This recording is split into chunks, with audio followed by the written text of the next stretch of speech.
The sun was setting over the small town of Maplewood, casting long shadows across its quiet streets. The air smelled faintly of pine trees and freshly cut grass. It was the kind of evening that made people feel safe, like nothing bad could ever happen here. But tonight, something unusual stirred beneath the calm surface.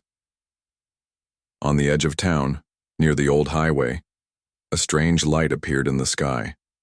At first it looked like a shooting star, but instead of fading away, it grew brighter and larger. People stepped out of their homes, craning their necks to get a better look. Some pointed excitedly, others whispered prayers, and a few grabbed their phones to record the event. The object descended slowly, glowing with an otherworldly hue. When it finally touched down in a clearing just outside Maplewood, the ground trembled slightly, sending ripples through nearby ponds. Within moments, curious townsfolk began gathering around the site, unsure whether they should be afraid or amazed. No one had ever seen anything like this before. From the craft emerged tall, slender beings with smooth gray skin and large, almond-shaped eyes. They moved gracefully, almost floating above the ground. Their leader, Zorine, stepped forward. She stood taller than the rest, her presence commanding yet strangely calming. Through some kind of advanced device strapped to her wrist, she spoke in clear, perfect English.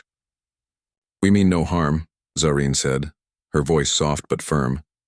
"We are travelers from a distant world seeking refuge on your planet. Our home is dying, and we wish only to live peacefully among you." Her words were broadcast globally within hours. Governments scrambled to respond, while news outlets ran non-stop coverage of the event. Social media exploded with theories, opinions, and memes. Some people welcomed the idea of aliens living alongside humans, seeing it as a chance for progress and unity.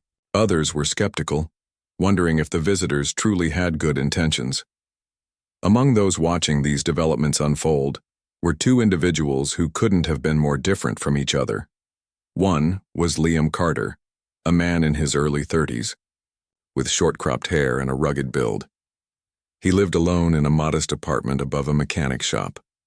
His days were filled with odd jobs and his nights spent staring at the ceiling, haunted by memories he couldn't escape. Years ago, Liam had served as a soldier in a war that left scars not only on his body, but also on his soul. He'd been part of missions where innocent lives were lost, decisions made in split seconds that still weighed heavily on him. Back then, he'd been hailed as a hero. Now most people avoided him, whispering behind his back about the things he'd done. The other person following the story closely was Rachel Monroe, a scientist in her late 20s. Unlike Liam, Rachel wasn't physically imposing. She was petite, with curly brown hair and glasses that always seemed slightly crooked. Her passion lay in studying animals, particularly predators, and understanding what drove their aggressive behavior. Over time, however, her work had earned her a reputation she didn't want. Critics accused her of being reckless, even dangerous, after several high-profile incidents involving captive animals escaping during her experiments. To many, she was simply another example of someone whose curiosity came at too great a cost. Despite their differences, Liam and Rachel shared one thing in common. Both had been labeled killers by society. For Liam, it was because of his past actions. For Rachel, it was due to public perception. Neither fit neatly into the world anymore, and neither cared much for trying. As weeks passed, the Valons settled into temporary camps scattered across rural areas. They promised cooperation and offered advanced technology in exchange for resources. World leaders debated how best to handle the situation, torn between caution and opportunity. Meanwhile, ordinary citizens tried to adapt to the presence of extraterrestrial neighbors. Children drew pictures of the aliens in school, while adults argued heatedly at dinner tables about whether they should trust them. But not everything was going smoothly. Strange reports started trickling in from farmers and ranchers living near the alien settlements. Livestock began disappearing overnight, leaving behind only mangled fences and claw-like marks etched into the dirt. Crops wilted inexplicably, despite ideal weather conditions. And then there were the sightings, shadowy figures moving silently through fields under the cover of darkness. Most dismissed these accounts as paranoia or exaggeration, But Liam noticed patterns emerging. One evening, as he sat in his dimly lit apartment flipping through channels, Liam paused on a replay of Zareen's latest address. She stood confidently, before a backdrop of Earth's continents, speaking eloquently about mutual respect and shared futures. As he listened intently, something struck him. Beneath her polished words, there was a subtle undertone, a hint of condescension, as though she viewed humanity as inferior. It wasn't obvious enough to alarm the average viewer, but Liam recognized it immediately. He'd encountered similar attitudes during interrogations overseas, when captives masked disdain with politeness. Determined to dig deeper, Liam decided to investigate himself. The next morning, he drove out to one of the farms where livestock had gone missing. The owner, a grizzled man named Harold, greeted him warily.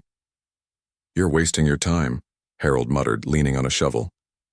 "No one believes me anyway." Liam nodded sympathetically.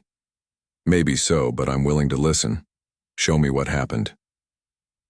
Harold led him to a pasture where half a dozen cattle had vanished. The fence line was shredded, twisted metal lying, bent and useless on the ground. Scattered hoofprints suggested panic, but beyond that there was little evidence. Just as Liam was about to leave, he spotted something glinting in the sunlight. Bending down, he picked up a shard of silvery material. Unlike anything he'd seen before, it was warm to the touch, almost pulsating, and emitted a faint hum when held close to his ear. That night, unable to shake off what he'd found, Liam reached out to Rachel. He remembered reading about her controversial research and figured she might know something about the mysterious substance. After a brief hesitation, she agreed to meet him at her lab, tucked away in an industrial park on the outskirts of town. Rachel examined the shard carefully, her brow furrowing as she ran tests. "This isn't natural," she murmured finally. "It's some kind of alloy, possibly designed for energy transfer. Whatever it is, it's far beyond our current capabilities." Liam leaned forward, lowering his voice. "Do you think it's connected to the disappearances?" She hesitated, then nodded. "It's possible. If the Valons are experimenting with, let's say, biological harvesting, they might need materials like this to process organic matter." Her words hung heavy in the air.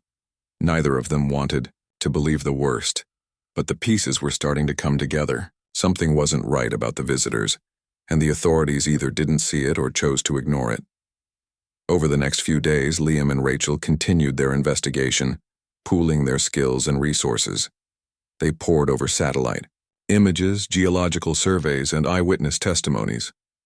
Slowly, a disturbing picture began to emerge. The Valon settlements weren't random. They followed specific patterns linked to underground mineral deposits. And those deposits? They contained elements crucial for neural interfaces, technology capable of manipulating brain activity. By the end of the week, they had enough evidence to suspect the Valons weren't refugees at all. They were invaders, preparing to exploit humanity for their own gain. But convincing anyone else would be nearly impossible. Every attempt to share their findings was met with skepticism or outright hostility. Government officials dismissed them as conspiracy theorists, while friends and acquaintances distanced themselves, unwilling to associate with troublemakers. Frustrated, but undeterred, Liam and Rachel realized they had no choice but to act alone. If they wanted answers and justice, they'd have to take matters into their own hands. Little did they know, their journey was just beginning. Liam and Rachel knew they couldn't tackle this problem alone. They needed help, but not just anyone would do. The kind of people they required were those who weren't afraid to break rules, who had skills that could make a difference, and, most importantly, who wouldn't hesitate to fight back if necessary. These weren't the kind of people society celebrated. They were the ones society pushed aside, labeled troublemakers or worse. But Liam and Rachel understood something others didn't. Sometimes, it took someone with a dark past to face a darker future. Their first recruit was Emma Hayes, a woman in her mid-20s with fiery red hair and a temper to match. Emma worked as a mechanic at a garage on the edge of town, fixing cars and motorcycles for whoever wandered in. She wasn't shy about her reputation. A few years ago, she'd gotten into a bar fight that ended with 2 broken noses, one belonging to her opponent, the other to herself. Since then, people avoided crossing her, but beneath her tough exterior, Emma was fiercely loyal and incredibly smart.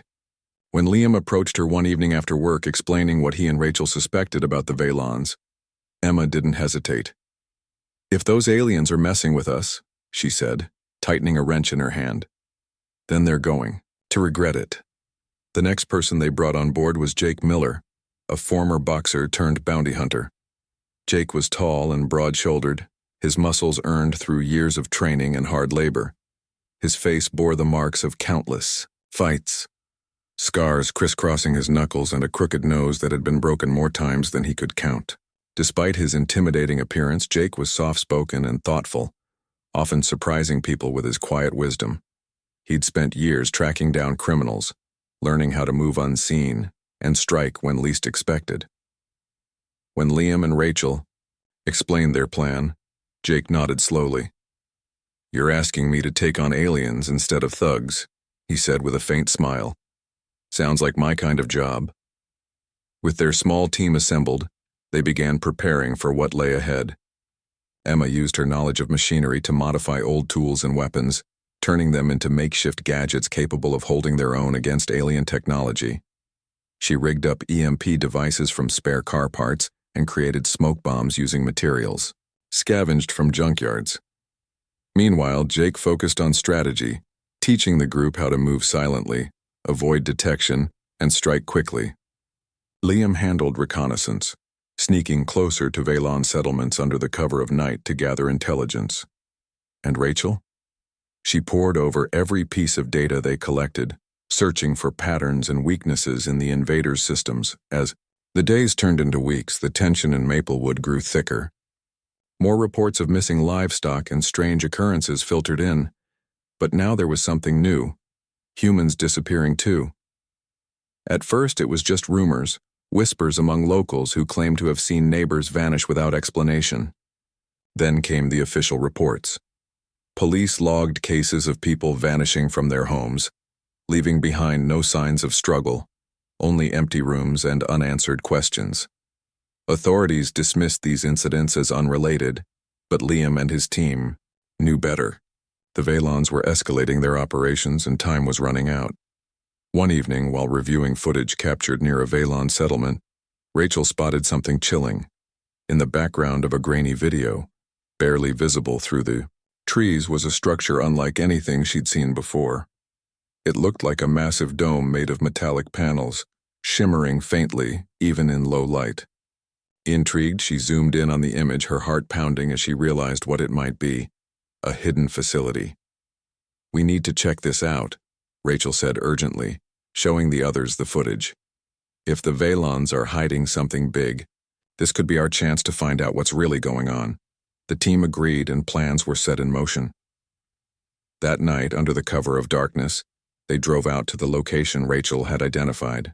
The journey was tense, each member of the group acutely aware of the risks involved. If they were caught, there would be no second chances. As they approached the site, they parked their vehicle a safe distance away and continued on foot, sticking to shadows and avoiding open areas. When they finally reached the clearing where the dome stood, they stopped short, stunned by its sheer size. Up close, it was even more imposing than the footage had suggested. The surface seemed to ripple slightly as though alive, and faint hums emanated from within. There were no guards in sight, which only heightened their unease. Something about the place felt wrong. "This is it," Liam whispered, gripping the flashlight in his hand. "Let's move carefully." They crept around the perimeter, looking for an entrance. After several minutes of searching, Emma spotted a narrow opening partially concealed by overgrown bushes. She signaled to the others, and together they slipped inside. What they found inside left them speechless. Rows upon rows of glass pods lined the walls, each containing a human figure suspended in some kind of liquid. The captives appeared unconscious, their faces pale and expressionless. Wires and tubes connected them to machines that pulsed rhythmically, emitting soft beeping sounds. It was clear the Valons weren't just experimenting. They were harvesting something from these people, extracting their very essence. Rachel moved closer to examine one of the pods, her hands trembling as she studied the equipment. This is neural mapping technology, she murmured, her voice barely audible. They're copying human consciousness, breaking it down into data. I don't know why yet, but whatever they're planning, it's huge. Before anyone could respond, a loud clang echoed through the room. Someone, or something, was coming. The group froze, exchanging panicked glances. Without hesitation, Jake stepped forward, positioning himself between the noise and the others. "Stay behind me," he said firmly. "We need to get out of here now." They retraced their steps as quietly as possible, hearts racing as the sound of footsteps drew nearer. Just as they reached the exit, a group of Valon soldiers appeared, blocking their path. The aliens moved swiftly, their movements fluid and precise. For a moment, it seemed like all was lost. But then Emma acted. Grabbing a smoke bomb from her belt, she hurled it toward the ground, engulfing the area in thick gray fog. "Go!" she shouted, shoving Liam and Rachel forward. Jake stayed behind, engaging the soldiers in a desperate attempt to buy the others time. Outside, chaos erupted. As alarms blared and lights flooded the surrounding area, Liam and Rachel sprinted toward their vehicle, adrenaline fueling their every step. Behind them, gunshots rang out, followed by the unmistakable roar of alien weaponry. They didn't stop until they were safely inside the car, tires screeching as they sped away. Only once they were far enough from the facility did they allow themselves to breathe. Rachel looked back at the receding glow of the dome, her mind racing. "Jake's still back there," she said, her voice shaking. "We can't leave him." Liam clenched the steering wheel, his jaw tight. He knew the risks. "We'll go back. For him, but we need a plan first. Right now we're useless if we get ourselves killed." Back at their hideout, they regrouped and began strategizing. Emma patched up minor injuries sustained during the escape, while Rachel analyzed the data she'd managed to collect. Each piece of information brought them closer to understanding the true nature of the Valon threat and how to stop it. Hours later, Jake finally returned, battered but alive. He limped into the room, his face streaked with dirt and sweat. "Took care of a few of them," he said with a grim smile. "But they'll be watching us now. We've got to hit them hard and fast before they regroup." The team nodded, resolve hardening in their eyes. They were no longer just individuals trying to uncover the truth. They were a unit, bound together by purpose and necessity. Though society may have rejected them, calling them killers, they had become humanity's last line of defense.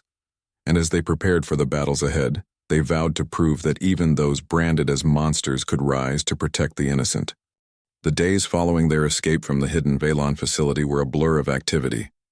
Liam, Rachel, Emma, and Jake worked tirelessly, knowing they were running out of time. The aliens had seen them now, and it wouldn't be long before they came looking for answers, or revenge. Every moment counted, and the team threw themselves into preparing for the fight of their lives.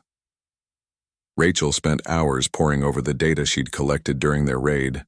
Her small laptop screen glowed in the dim light of their makeshift hideout. As she analyzed diagrams, schematics, and energy readings from the alien technology, she was determined to find a weakness, something they could exploit to even the odds against the invaders. Finally, after days of relentless work, she found it, a frequency that seemed to disrupt the neural networks controlling the Valon's systems. "This is it," Rachel said one evening, her voice trembling with excitement. "If we can broadcast this frequency on a large enough scale, it might disable their equipment, or at least slow them down." Liam leaned over her shoulder, squinting at the numbers on the screen. "How do we do that? We don't exactly have access to high-tech broadcasting towers." "That's where I come in," Emma chimed in, wiping grease-stained hands on her jeans. She'd been tinkering with an old radio transmitter she'd scavenged from a junkyard. "I can modify this thing to amplify the signal. It won't cover the whole planet, but if we position it right, it should hit their main base."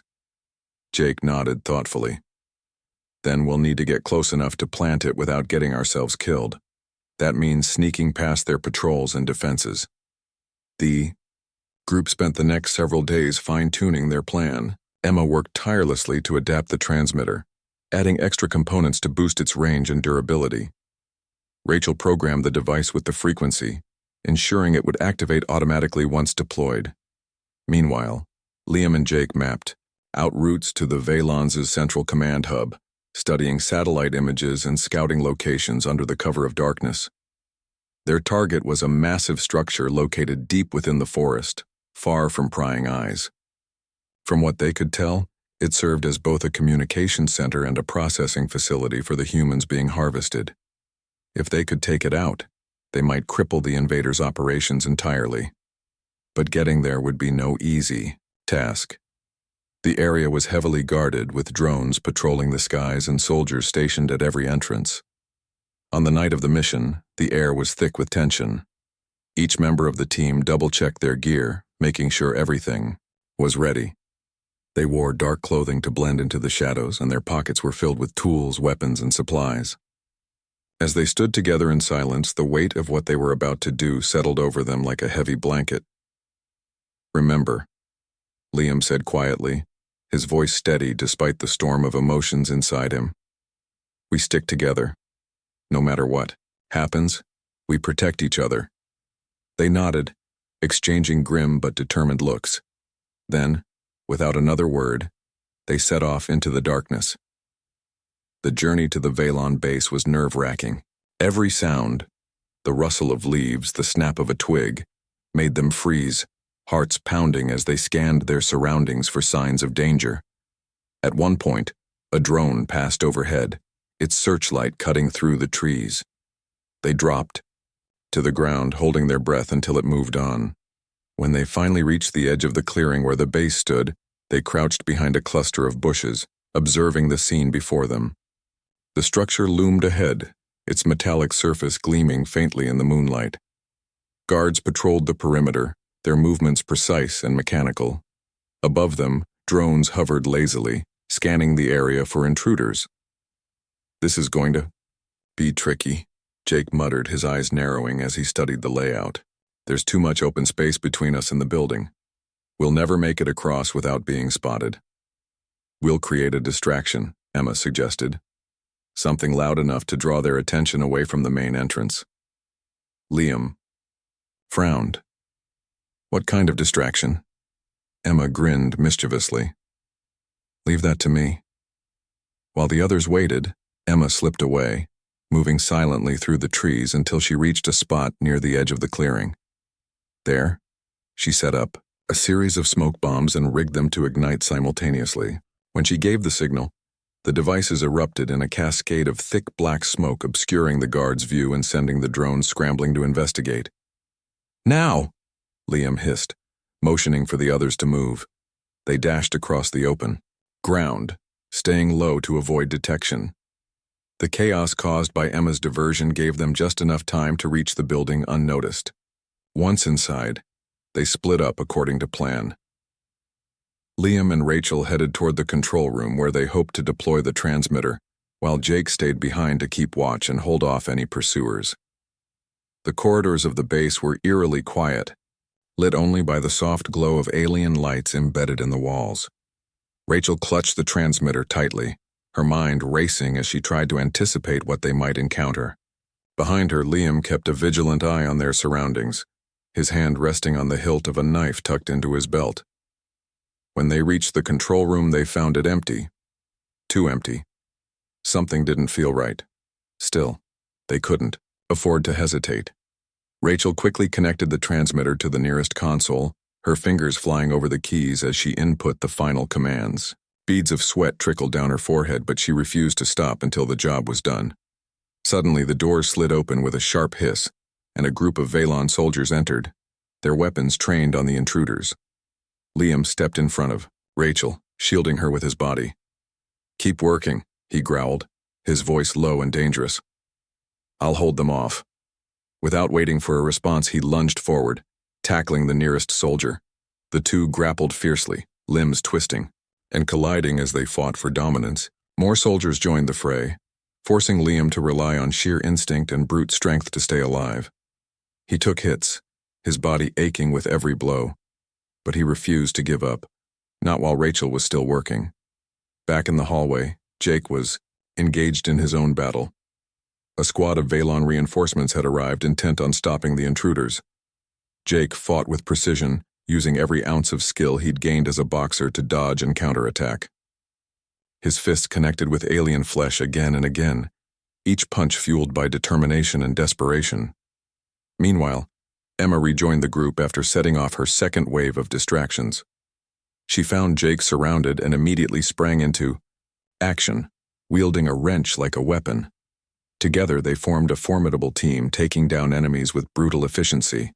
Despite the odds, they managed to hold their ground, buying precious time for Liam and Rachel.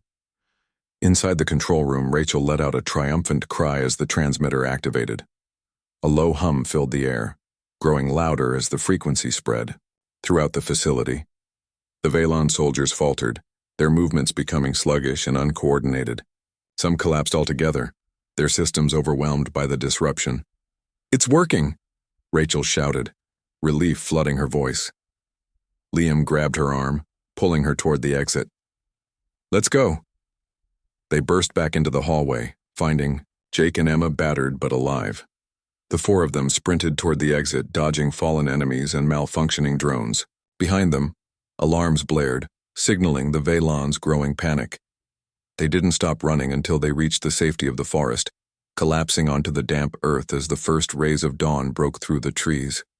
For a moment, they simply sat there, catching their breath and letting the adrenaline fade. Their bodies ached, and exhaustion weighed heavily on their shoulders, but they had done it.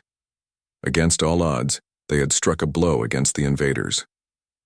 As they regrouped and began planning their next move, Liam looked at his companions with newfound respect. These people, these so-called killers, had proven themselves to be heroes in the truest sense. Society may never understand or forgive them, but that didn't matter anymore. What mattered was that they had stepped up when no one else would, risking everything to protect humanity. The victory at the Valon base gave Liam, Rachel, Emma, and Jake a brief moment of hope. For the first time since discovering the aliens' true intentions, they felt like they might actually stand a chance. But that hope was short-lived. The Valons weren't defeated. They were angry. And now, they knew exactly who was responsible for their losses. In the days following the attack on the facility, strange things began happening around Maplewood. People reported seeing more alien patrols than ever before, their movements deliberate and focused. Surveillance drones zipped through the skies, scanning streets and neighborhoods with unsettling precision. It was clear the invaders were searching for something, or someone. Liam and his team stayed hidden, holed up in their makeshift hideout on the outskirts of town. They monitored news reports, listened to police scanners, and kept an eye on the skies. Despite their success, they knew the battle wasn't over. The frequency disruption had only been temporary, giving them a small window of opportunity. If they wanted to end the threat once and for all, they needed to strike at the heart of the Valon operation, their main command center, located deep beneath an abandoned power plant. Rachel spent hours refining their plan, using data from the previous raid to map out the layout of the underground complex. "This is where everything happens," she explained, pointing to a diagram she'd drawn on a piece of paper. "It's their central hub, the place where they control all their technology and experiments. If we can take this out, we cut off their ability to function." Emma nodded, already working on modifying their weapons and gadgets. She added extra charges to the EMP devices they'd used before, ensuring they packed enough punch to disable even the most advanced alien systems. Meanwhile, Jake focused on physical preparation, leading the group through drills designed to improve their coordination and reflexes. Every movement mattered, every second counted. As they prepared, tensions ran high. None of them spoke openly about the risks involved, but it was clear in their eyes. This mission would be far more dangerous than anything they'd done before. Failure wasn't an option, not when so much was at stake, but neither was survival guaranteed. Still, none of them hesitated. They had come too far to turn back now. On the night of the final assault, the air was cold and sharp, biting at their skin as they moved silently through the forest. The power plant loomed ahead, its skeletal frame rising against the dark sky, like the ribs of some long-dead beast. Lights flickered faintly inside, casting eerie shadows across the ground. Beyond the chain-link fence surrounding the property, guards patrolled in pairs, their weapons glowing faintly with alien energy. "We go in quiet," Liam whispered, crouching low behind a cluster of bushes. "No mistakes." They split into 2 teams. Liam and Rachel headed toward the main entrance, carrying the EMP devices and other tools they'd need to sabotage the system. Emma and Jake took a different route, tasked with creating diversions to draw attention away from the others. Timing was critical. If either team failed, the entire mission would collapse. Emma and Jake struck first, setting off a series of explosions near the perimeter fence. The blasts sent shockwaves rippling through the area, throwing dirt and debris into the air. Alarms blared instantly, and the guards scrambled to respond, leaving gaps in their defenses. Seizing the opportunity, Liam and Rachel slipped through the chaos, sticking to the shadows as they made their way inside. The interior of the power plant was a maze of rusted metal corridors and crumbling concrete walls. Alien technology had been integrated into the decaying structure, wires snaking along the floors and ceilings like veins pulsing with unnatural energy. The hum of machinery filled the air, vibrating through the floor beneath their feet. Every step they took echoed slightly, forcing them to move cautiously. When they reached the stairwell leading down to the command center, they paused, listening for signs of movement. Hearing nothing, they descended quickly, their breaths shallow and controlled. At the bottom, they found themselves in a vast chamber dominated by a massive console surrounded by screens displaying streams of data. In the center of the room stood Zareen, her expression unreadable as she turned to face them. "You are persistent," she said, her voice calm but laced with disdain. "I underestimated you." Liam stepped forward, his hand gripping the EMP device tightly. "It's over, Zareen, you've lost." She tilted her head, studying him with those large, unblinking eyes. "Have I? You think destroying this facility will stop us? We are not bound by your limitations, human. Our plans extend far beyond this planet." Before Liam could respond, alarms began wailing throughout the chamber. Red lights flashed overhead, bathing the room in a sinister glow. The frequency disruption had worn off, allowing the Valons to regain control of their systems. Reinforcements poured into the room surrounding Liam and Rachel. "Now!"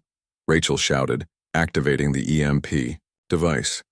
A deafening buzz filled the air as the device discharged, sending waves of energy rippling outward.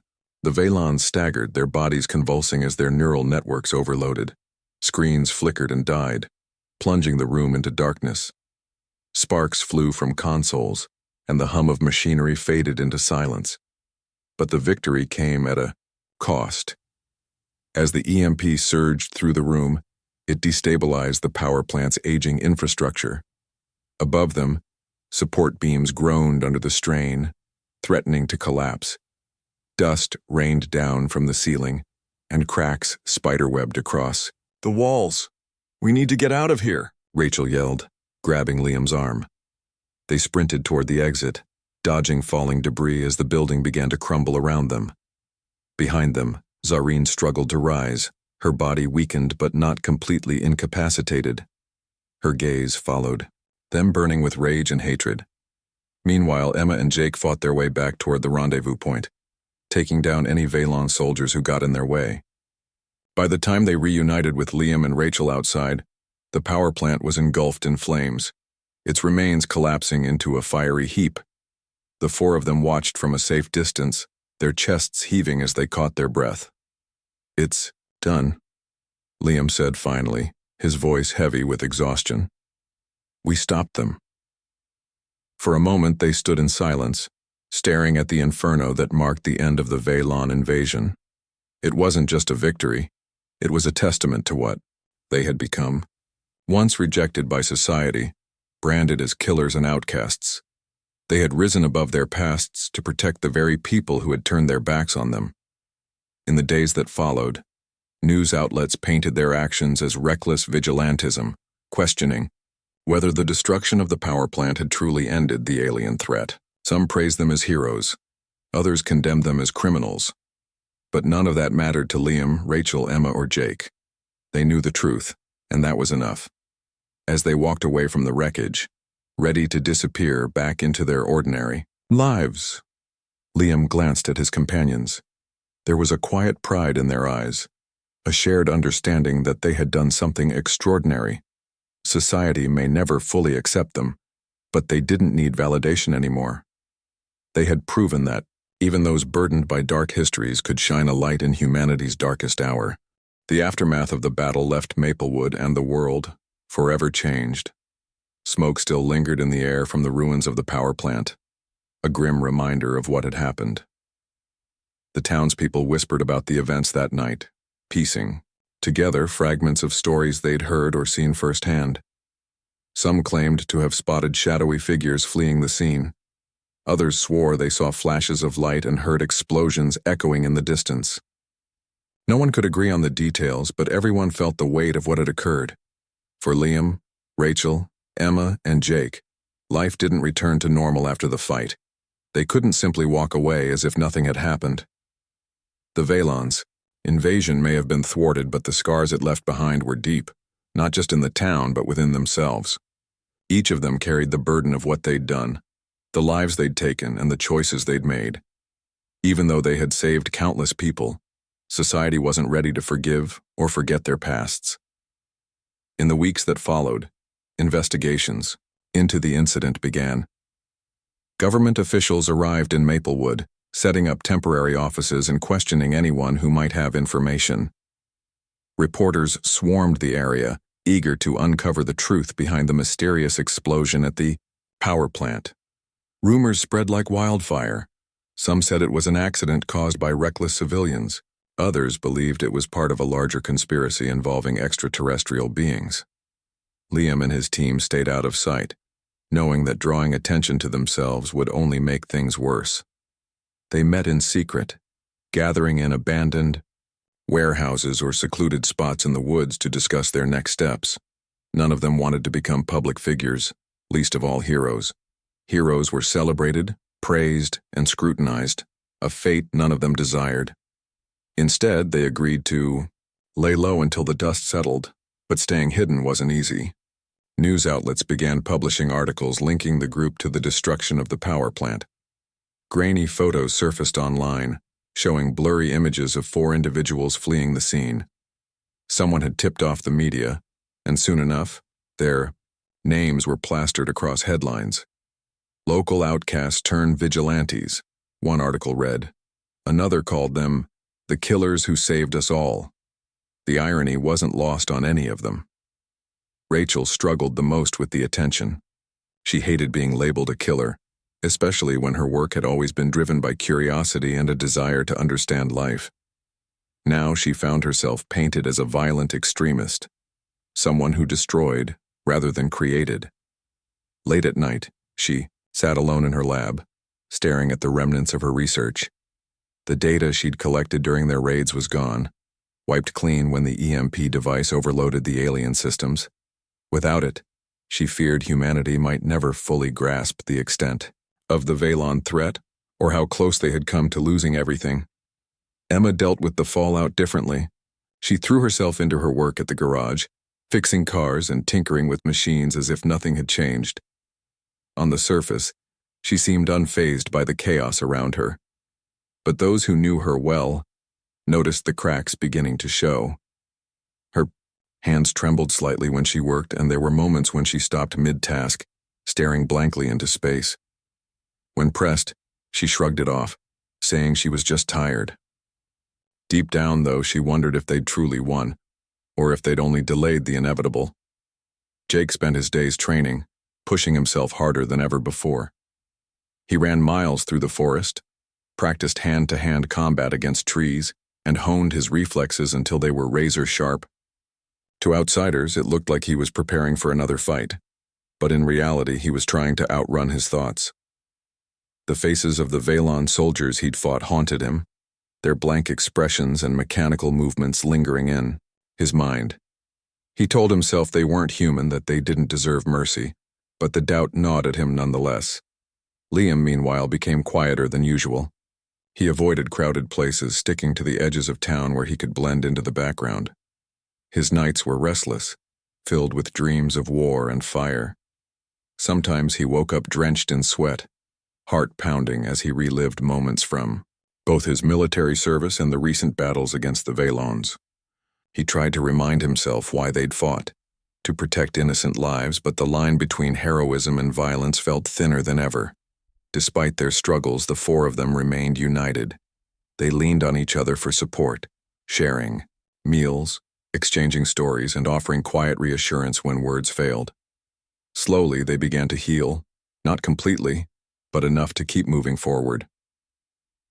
One evening, as they gathered around a small campfire in the woods, Rachel spoke up. "Do you think we'll ever be able to move past this?" she asked, her voice barely audible over the crackling flames. "I mean, really move past it?" Emma poked at the fire with a stick, sending sparks spiraling upward. "Does it matter? We did what we had to do. That's all anyone can ask." "It's not about what others think," Jake added, his tone thoughtful. "It's about what we know. We stopped something terrible from happening. That has to count for something." Liam nodded slowly, staring into the flames. "Maybe we'll never get the recognition we deserve. Maybe people will always see us as killers, but I don't care about that anymore. What matters is that we stood up when no one else would." Their conversation drifted off after that, replaced by the comforting silence of the forest. Above them, stars twinkled faintly in the night sky, indifferent to the turmoil below. For the first time in weeks, they allowed themselves to feel a glimmer of peace. Unbeknownst to them, however, the story wasn't over yet. Across the globe, reports of strange occurrences continued to trickle in. In remote villages, crops withered overnight. In bustling cities, shadows moved where they shouldn't. And in the depths of space far beyond Earth's reach, ships bearing the insignia of the Valons prepared for a new mission, one aimed directly at humanity. Zareen, though weakened, had survived the destruction of the command center. Her body bore the marks of the EMP blast, but her resolve remained unshaken. As she recovered aboard one of the remaining vessels, she vowed revenge, not just for herself, but for her people. Humanity had proven itself to be more resilient than expected, but resilience wouldn't save them forever. Back on Earth, Liam couldn't shake the feeling that something was wrong. It started as a vague unease, a nagging sensation in the back of his mind. Then came the dreams. Vivid, unsettling visions of alien ships descending from the sky, their weapons trained on cities and towns. At first, he dismissed them as stress-induced nightmares. But when he mentioned them to the others, he realized he wasn't alone. Rachel had been having similar dreams, and even Emma admitted to waking up in cold sweats. "We need to stay vigilant," Liam said one afternoon, pacing nervously, in their hideout. "This isn't over, not completely." Rachel nodded, her expression grim. "If Zareen survived, and I think she did, they'll come back. And next time, they'll be ready for us." "So what do we do?" Emma asked, crossing her arms. "Yeah, it has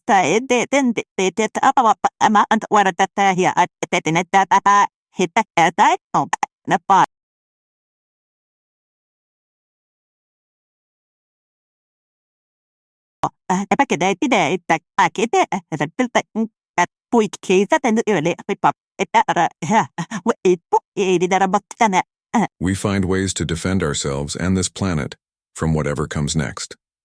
And so they did. Over the following months, they transformed their makeshift hideout into a fortress of sorts, stocking it with supplies, weapons, and equipment, scavenged from abandoned facilities. They studied alien technology, learning how to adapt and repurpose it for human use. They reached out to others like them, people ostracized by society but willing to fight for its survival. Slowly but surely, they built a network of resistance, ready to stand against any threat. When the Valons returned months later, their arrival was swift and brutal. Ships descended upon major cities, unleashing waves of drones and soldiers. Panic spread as millions fled, seeking refuge in rural areas. Governments scrambled to respond, but their efforts were futile against the invaders' advanced weaponry. Through it all, Liam and his team held their ground. They fought alongside ordinary citizens, teaching them how to defend themselves and leading counterattacks against the aliens. Together, they proved that humanity's greatest strength wasn't its technology or resources.